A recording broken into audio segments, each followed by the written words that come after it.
村里这面墙经常流血，有时晚上还能听到砸墙的声音。节目组蹲守了好几天，砸墙的声音再次传来，循着声音就看到了一位大爷正对着墙做一些奇怪的事情。工作人员壮着胆子上前询问，他却什么都不说，直接用拳头砸墙，墙上都出现了血迹。难道村里墙上的血迹都是他的？只见他手上长了厚厚的老茧，伤痕累累。问他为什么这样做，大爷却直接走了。白天节目组又遇到了他正对着电线杆挥动着拳头，电线杆被打得梆梆叫。这次大爷主动开口说自己在锻炼身体而已，每天都要对着墙壁打1万多次。打完电线杆呢，他又捡起了一块鹅卵石，做了一套奇怪的动作，接着咔嚓一声，石头就成了2半，身后的一堆碎石也都是他砸碎的。工作人员尝试了一下，差点敲骨折。大爷说自己练拳是非常有用的，家里面挂日历需要砸钉子，没有锤子怎么办？没关系，只见他梆梆几下就把钉子砸进去了。想吃蒜泥也不用石臼，直接就是一顿梆梆梆，蒜泥就做好了。家人呢都很反对这种自残式的锻炼方式，但他却并不在意，还说因为练拳自己变得更健康，这样自己就有能力接送孙子上下学了。和他一样，下面这个男人也喜欢锻炼拳头，他每天都用手走路，一天要走5000步，还都是走鹅卵石路面。路人看着一脸迷惑，这人的腿是有残疾吗？突然他就站了起来，可以看到手上都磨出了厚厚的老茧，还有未愈合的伤口，难道不疼吗？大叔轻蔑一笑说，我都做了5年了，一天不走浑身难受，不管是鹅卵石路面还是泥巴路面，大叔走的都很轻松，即使在公司工作累了就要休息一会儿。然而他的休息方式很特别，倒立睡觉，甚至还打起了呼噜，无论春夏秋冬都无法阻挡他用手走路，倒立上班，倒立洗澡。他为啥痴迷于这样的锻炼方式？原来啊，大叔之前得了严重的颈椎病，医生说必须要手术。然而那段时间自己生意失败，穷困潦倒，根本没钱看病，每天情绪低落，甚至得了抑郁症。绝望中，于是想通过运动来改善身体状况，让自己振作起来。慢慢的就喜欢上了倒立，但这对颈椎真的有帮助吗？一番检查过后，医生说颈椎看起来没太大问题，倒立运动对他恢复还是很有利的。随后又给双手做了 CT， 因为有老茧作为护垫，长期倒立对手上关节并没有什么损伤。如果喜欢这样运动的话，就可以坚持下去。不过要论手掌速度，还得看下面这位大妈。大妈一巴掌就能抓到25只苍蝇，一天徒手能抓1万只。据说没有一只苍蝇能活着逃出她的手掌心，家里的苍蝇见到她都吓尿了。只见她慢慢靠近，手掌微屈，突然发力，苍蝇就到手了。只要她出手绝对不会落空，百发百中。正巧工作人员脸上飞来一只苍蝇，等到与苍蝇距离10厘米左右的时候，大妈迅速出击，活捉了苍蝇。工作人员看了也想试试，不过动作属实有点滑稽。大妈说徒手抓苍蝇其实很简单，首先要预判苍蝇的走位，苍蝇刚起飞的时候不太容易拐弯，手掌四指并拢，迎着它的头部慢慢靠过去，离苍蝇大概10公分时保持静止，等到它搓手的时候迅速扫过去，就可以把它活捉了。抓到苍蝇后用力摇晃，等到它迷迷糊糊了，猛地摔向地面，苍蝇就挂掉了。不一会儿地上就收集了一堆。大妈处理苍蝇的方式也很简单粗暴，直接丢进火里烧掉。家里时常会飘来一股鸡肉味，在大妈的努力下，家里苍蝇日渐稀少，有时候实在手痒了，大妈还会免费给邻居抓苍蝇，即使灭蝇器也没有大妈徒手抓的多。不得不说大妈的技能真的很实用啊。好了，我是岳飞，关注我，每天一个迷惑行为大赏。这座老房子会出汗，粘稠的神秘液体不停地从天花板滴下来，流得满地都是，最近每个月都会流一次。大妈们看到却异常兴奋，像疯了一样蹲在地上，用长长的东西蘸着粘稠液体，吃得一脸享受，有的还趴在地上舔食。他们还会把液体收集起来，说这液体能包治百病。大叔喝了一口却一脸嫌弃，神秘液体越流越多，甚至连屋外也开始流。现在主要的流淌线路有3条，屋内2条，屋外1条。那这到底是什么东西？节目组找来专家用热像仪测量，屋顶的温度竟然高达43度，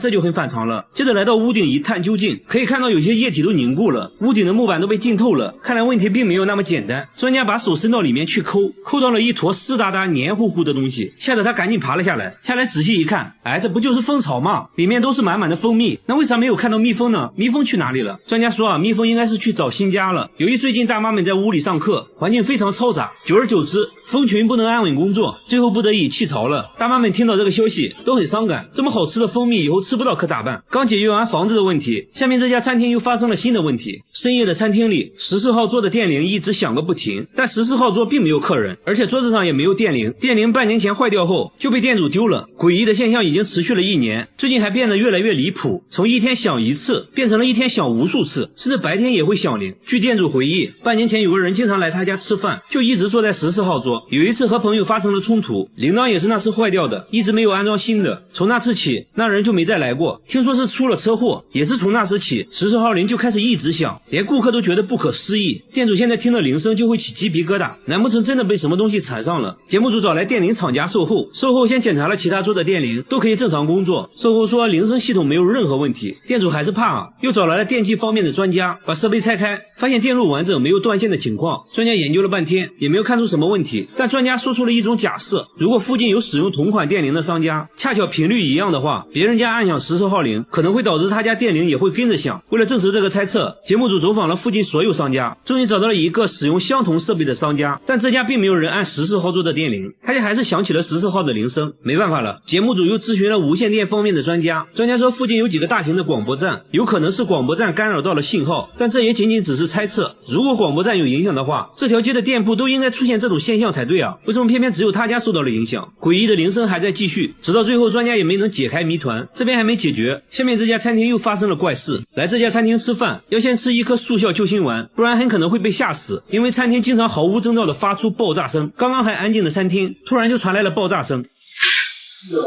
吓得大妈赶紧又吃了一颗救心丸。店主说每天都会爆炸好几次，已经持续了4个月，一直找不到原因。节目组架起摄像机想要一探究竟，凌晨3点又传来了爆炸声，甚至还产生了火花，难道是短路引起的？专家看到录像后分析，如果是短路的话，那整个餐厅都会停电，很明显不是。既然爆炸产生了火花，那一定会有烧焦的地方。一番检查下来呢，并没有发现烧焦的痕迹。工作人员不放弃，反复观看录像，发现火花是在排风扇附近产生的，把摄像机放到内部拍摄，终于拍到了火花产生的整个过程，推测就是排风扇的问题。来到屋外就发现有一条电线仪没有绝缘皮了，刚准备用电笔测量是否有电，突然就产生了电火花。看着烧焦的电线，专家终于解释了一切，说当空气中湿度比较大时，2个断开的电线之间就会产生电火花，声音经过通风管道放大，听起来就好像爆炸一样。随后给断开的电线包上胶带，餐厅终于恢复了正常。好了，我是月贝，关注我，每天一个迷惑行为大赏。他吃冰淇淋要加辣椒酱，一口下去冰火2重天，还说口感很像奥利给。咖啡里也要加入半瓶辣椒酱，搅拌一下一饮而尽。他说餐厅的辣椒一点都不辣，会随身带着一瓶秘制辣椒酱。吃炸酱面要先来上1勺免费辣椒，再加入自己秘制辣椒，好家伙，直接成了辣椒拌饭。旁边大哥闻了一下就辣到咳嗽，吃完呢接着喝点水，水里也要挤入辣椒酱。更奇葩的是，喝感冒药也要加辣椒酱，还说这样容易出汗，好得快。剩下的一点药汤里再加上米饭，这样更有食欲了。感冒好了就要吃烧烤，喝啤酒那自然少不了辣椒酱，喝这么一杯顶过去2杯。不仅如此啊，连他7岁的儿子都酷爱辣椒酱，米饭必须拌辣椒才能吃，连黄桃罐头都要蘸辣椒。刚开始工作人员还以为是番茄酱，尝了一口，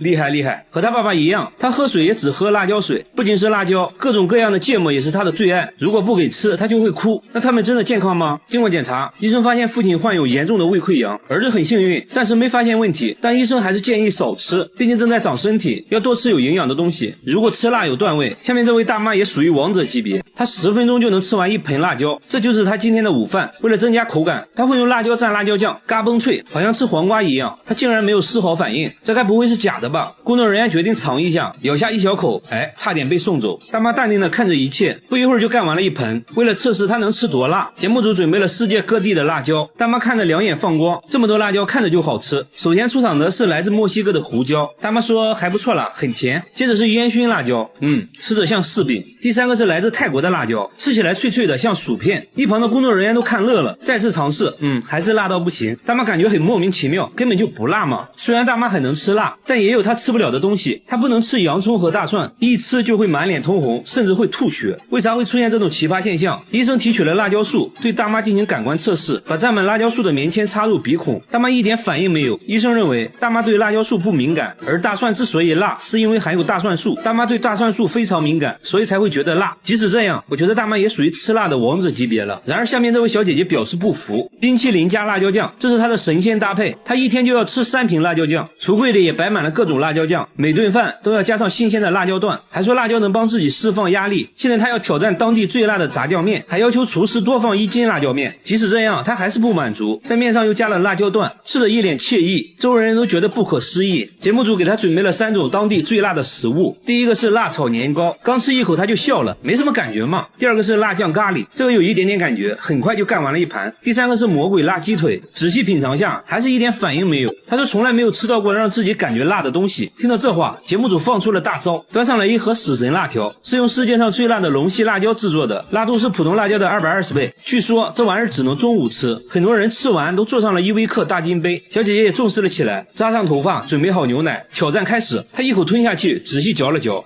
还不错。刚开始有点甜，后面有一点点辣，即使这样，她依旧一滴汗都没出。不过这样吃辣，屁股受得了吗？经过检查，医生说她患有轻微的食道炎和痔疮，必须要改变饮食习惯了。好了，我是岳飞，关注我，每天一个迷惑行为大赏。